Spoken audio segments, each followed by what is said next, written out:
Lincoln, and of course this morning people all across the state and in our area are cleaning up after Hurricane Milton swept through Florida. The storm made landfall Wednesday night in Siesta Key and is now being blamed for over a dozen deaths. We are going to have more on the cleanup efforts that continue in our area and across the state, but first we want to get a check on things with meteorologist Jennifer Collins. Well, Milton is now a post-tropical system out in the Atlantic, and we have high pressure located along the southeast coast of the United States. So behind Milton, we have a northeast wind flow, and that is producing some showers in our area to start out the day. So a few wet roads right along US 1 and parts of the northern Palm Beach County area, right along the border of St. Lucie and Martin County, and then more rain across most of Indian River County. This will be the trend as we head through the day, the chance for showers, but by the weekend, tomorrow slightly drier. Heading into Sunday, though, we will see a bit more moisture swing into the region, which will elevate our shower and thunderstorm chance. Clouds and sun on Saturday, seasonable temperatures with that shower chance. By Sunday, though, we will build in our shower and thunderstorm potential with temperatures running in the mid-80s both days. All right, Jen, thank you very much. The storm is to blame for several devastating tornadoes across our area, including one in the Avenir development off of North Lake Boulevard in Western Palm Beach Gardens. It devastated Publix that was just weeks away from opening and flipped cars over in front yards. Even put a 2-ton dumpster from the ground and dropped it onto a roof. Bonnie and her husband John had just signed the papers on that brand new home, hunkering down for Hurricane Milton when this unthinkable thing happened. 24 hours after the tornado struck, the couple went back to the home they could barely recognize. They say they hadn't even moved their furniture in yet. And now it's got water damage, debris, and a gaping hole in their roof. They're still calling themselves, though, lucky. We count our blessings. There's people north of here that didn't make it. Oh, look. Oh. We'll be fine. Thank you. We're safe. Bottom line is we got out okay. And of course, that is the biggest blessing in this Avenir neighborhood, is there was no loss of life. Same thing for the village of Wellington, where the tornadoes hit particularly hard. Our Danielle DeRoss is joining us now live out there with the latest. There she is. Danielle, what are you seeing out there now? We're seeing sheriff's deputies patrolling this neighborhood, going up and down these streets, keeping an eye on things as they promised that they would be. We're also seeing a lot of this, large piles of debris, well over 6 feet tall. You see a lot of tree limbs that have been piled up. You see furniture in these piles, garbage, all kinds of things that people have picked up after that tornado outbreak. We can also show you this video from Palm Beach Fire Rescue. This was in Wellington yesterday, where the Urban Search and Rescue team was helping one homeowner where her home once stood. Truly resembles more like a house explosion when you see the devastation to that particular property. They say they were helping her look for some personal items in that rubble. And all day yesterday, our crews were here in Wellington as other homeowners were assessing their damage. Some of them have repairs to do. Others may have to completely rebuild. We spoke to one woman who showed us the damage both inside and outside her home, which was extensive. She says she's from the South. She's been through tornadoes before. She knows the sound. So yesterday, or 2 days ago, when she heard a tornado coming through her part of Wellington, she knew it was time to take cover. It's just stuff. Like, yeah, it sucks. And my kids are gonna have a new normal, and we're gonna have a different place to live for a while, and there will be transitions. When you see the devastation from the air, it's amazing. It looks like a war zone. Places that I saw looked like it was an atomic bomb blew it up. That was Palm Beach Sheriff Rick Bradshaw yesterday during his most recent briefing, describing the damage that he saw firsthand in this area. He says he personally got up in a helicopter so that he could look overhead and really get a sense of the scale of the devastation. And he says that PBSO surveyed about 200 damaged homes, and they found that most of them are uninhabitable. So right now, many neighbors are finding themselves in difficult conditions. There is a serious need for help. The village of Wellington is organizing an effort today. They're putting out a call for volunteers. They say if you're an adult, if you have sensible footwear, if you can come out this morning, they need help clearing large piles of debris throughout the village. So you can meet at the Wellington Community Center starting at 9:30. If you'd like any more details about this effort, you can go to the Village of Wellington Facebook page, where they have a lot more information information posted, but clearly there's a great need for help. You know, in these situations, Matt and Sam, so many of us feel helpless. We feel so bad for our neighbors who are in these situations. This is one thing you can do. You can get out, be boots on the ground, help clear all of this debris that's been left behind. All right, Danielle, thank you. Governor DeSantis also gave an update in St. Lucie County yesterday where 6 deaths have been confirmed. Those deaths were in the Spanish Lakes Country Club in Fort Pierce. Here's what the governor had to say. I think there was probably more tornado watches on this storm than anyone I can remember. You see a little bit of the damage here. Then, of course, you know, down the road in the country club, what are you up to? You have 5 confirmed fatalities? We have 5 fatalities. So, you know, this is really just, and it's a tragic thing because it's not like, oh, they should have evacuated. What do you do when you have a tornado? You kind of duck and cover. Happens so quickly. Those things are really, really strong and powerful. Since this press conference, another death has been confirmed to make it 6. A facility at the St. Lucie County Sheriff's Headquarters was also taken out by a tornado. During a live stream, Sheriff Keith Pearson said the facility was destroyed in a matter of seconds. This is a devastating tornado. It took out that 10,000 square foot red iron building with all of our patrol cars underneath it. Thankfully, nobody was in there at the time. This thing came through and took this out within a moment. If you're cleaning up after Wednesday's tornadoes, make sure you separate what you put on the curb. All waste collection services are asking that you help make the pickup process easier. That means separating vegetative storm debris from building debris. Also separate regular garbage from recycling. Each of our county's waste management services say they will resume operations today. We're also keeping an eye on the damage left behind from Hurricane Milton in communities in central Florida. Dozens of homes, businesses, and other structures sustained incredible wind damage during the storm. This video here is from Volusia County. It shows the moments a dad and daughter, along with their service dog, fled their home in Daytona Beach because of the flooding there. Just west in Orange County, this video shows members of the Orange County Fire Rescue Department performing water rescues after the storm. And in Brevard County, near Cocoa Beach, this video shows some of the damage to buildings and possibly some homes by what is believed to be a tornado. You can see just how much debris is scattered around. And hurricane victims need our help. CBS 12 News is partnering with the Salvation Army and our parent company Sinclair to assist with humanitarian relief efforts across the disaster zones. Viewers like you have helped raise more than $302,000 in the Sinclair Cares Hurricane Relief Campaign. Sinclair is donating $50,000, bringing the total to over $352,000 already. Go to sinclaircares.com or scan the QR code on your screen right now to make a donation. 6:39 is the time right now. We are following a major crash in southern Palm Beach County, an overturned tractor trailer on I-95 South at Palmetto Park Road.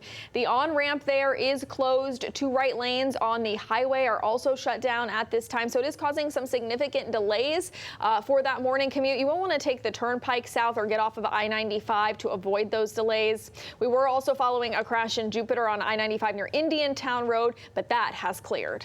Well, we're seeing an outpouring of support for communities impacted by Hurricane Milton on social media this morning. Yeah, coming up next, we will tell you what leaders on both sides of the political spectrum had to say. Stick with us.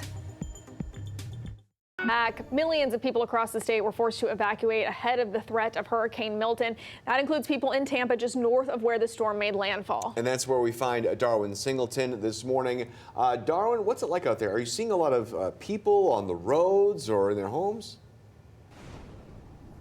Well, I'll tell you, we're listening to a lot of traffic over here on I-75 going through Tampa. If they take an exit, they're very likely not to find gas right now. That's been the big issue here in Tampa, not just for the people who live here, but for people like us who are, trying to do our job as well. But the problem is, sometimes you have to calculate, okay, how much gas do I have? Do I have enough to get back to the hotel? How can I get more?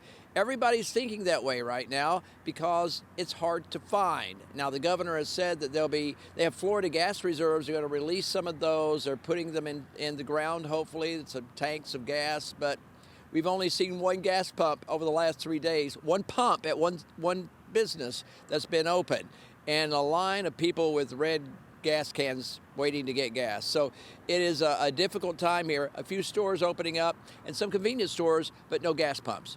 So that's the big challenge down here right now. But so far, people seem to be taking it in stride. I hope nerves won't get frayed as the days continue. But if we don't get some gas here, that very well could happen. skies. All right, Darwin Singleton there in Tampa for us. Let's get back over to Jen now. All right, we're looking at your marine forecast for today. We do have showers that are expected through the day today along the Treasure Coast and Palm Beach County. Am I still going to We have a northeast wind on the water too, 15 to 20 knots with seas running between 10 to 14 feet with choppy conditions on the intracoastal.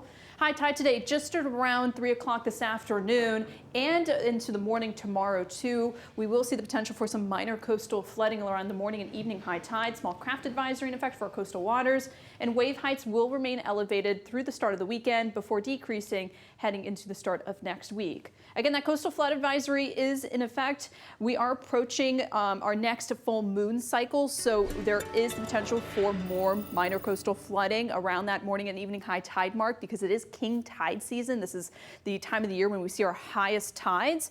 But for the weekend, showers and thunderstorms possible through Sunday and into Monday, then breezy and cooler by the end of next week. Jen, thank you. Let's get a check on the roads. This crash you're looking at here on the maps has cleared. This was I-95 southbound in Jupiter. That's all clear, but I do want to remind you we're following an accident in Boca Raton on I-95 southbound at Palmetto Park Road. We've got a couple of lanes blocked there, causing delays heading south through Boca. You're taking a look here, so keep that in mind. Give yourself some extra time as you head out the door to avoid any delays. Well, this morning we are seeing an outpouring of support for our community and the state of Florida on social media following Hurricane Milton. President Biden shared this message on social media for those impacted by the storm. He says, quote, "Americans take care of each other. It's what we do." Vice President Kamala Harris also sharing this, reminding people to stay safe and listen to local officials. And former President Donald Trump showing his support on Truth Social for the St. Lucie County community, saying in part, quote, "We are with you and will help St. Lucie County and all communities rebuild stronger and better than ever before." Theme parks in Orlando are expected to reopen today after being shut down for Hurricane Milton. That includes Walt Disney World, Universal Orlando, and SeaWorld. The closures impacted tens of thousands of tourists, many of whom chose to ride out the storm in hotels. Orlando is one of the most visited destinations in the U.S. Orlando International Airport had stopped commercial operations early Wednesday. It's set to resume domestic arrivals this evening and departures this morning. Tampa International is also set to reopen this morning. Well, Tampa resident Joseph Malinowski, known locally as Lieutenant Dan, has blown up on social media after he weathered Hurricane Milton aboard his small sailboat in Tampa Bay. What many people might not know is Malinowski has a mile-long rap sheet, including arrests across Palm Beach County. In one instance, he allegedly tried to set a woman on fire by dousing her with gasoline. He also punched a deputy in the nose. And his credentials as a sailor aren't all that impressive. According to court records, last March, Malinowski was charged for abandoning a 26-foot sailboat on its side and submerged against a seawall in Lantana. Here's what he had to say about his time aboard his boat during Hurricane Milton. I'm not scared of anything. What I've been through, this weather is nothing, and I put my faith in God. God told me to come here. God told me 5 years ago, I was in Colorado, he put on my heart, Tampa, Florida, and get a boat. I woke up one morning with that on my heart, and that's all I could think about. If another hurricane hits, he says his plans remain the same. Well, still ahead, cleanup continues this morning after tornadoes ripped through our area. We'll tell you and show you how the community is coming together to help out to get things back to normal. That's next in your Morning Rush. And coming up on Art Florida, we are live in Wellington as community leaders are coming together, organizing cleanup efforts for some of the hardest hit areas of the village. Plus, a charity golf tournament set to happen today to raise money for kids that need wheelchairs, happening in Wellington at a golf course that suffered some severe damage. We're going to talk about exactly how they're going forward today.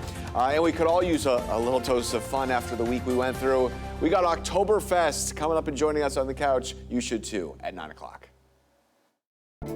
And now, the Morning Rush.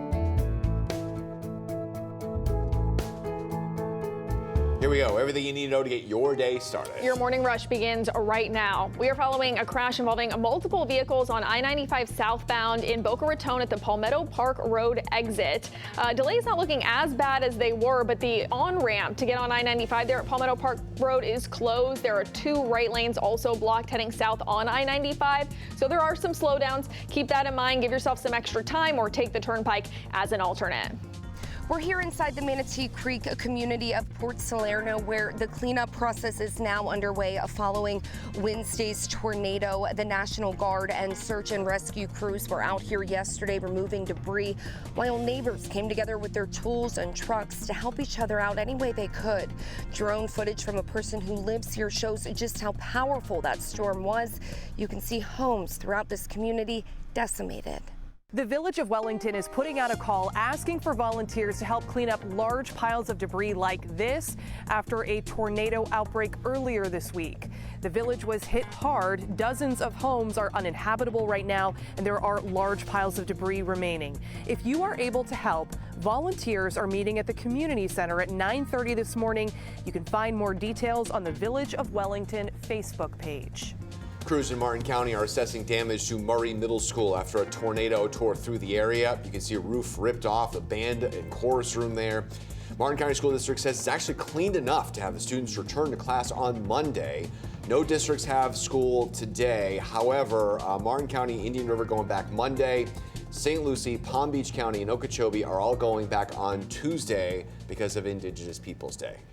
Today, the Palm Beach County School District is giving out free meals to students. The meals are for students who are 18 and younger and can be picked up at 28 schools. Both breakfast and lunch will be provided from 9:30 until 10:30 this morning. Meals are served on a first-come, first-served basis. The district says the free meals are to make sure that students are fed during the school closure. You can head to our website, cbs12.com, for a full list of where the grab-and-go meals will be provided. And we're looking right now from Lake Worth Beach.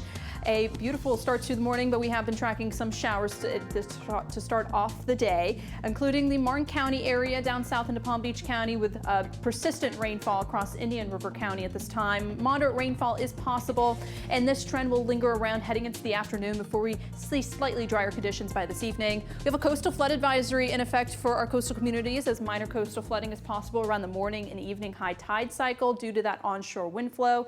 Scattered showers for today, then a mix of clouds and sun tomorrow. Temperatures in the mid-80s to start off the weekend, and then there's the chance for a few showers and thunderstorms heading into Sunday.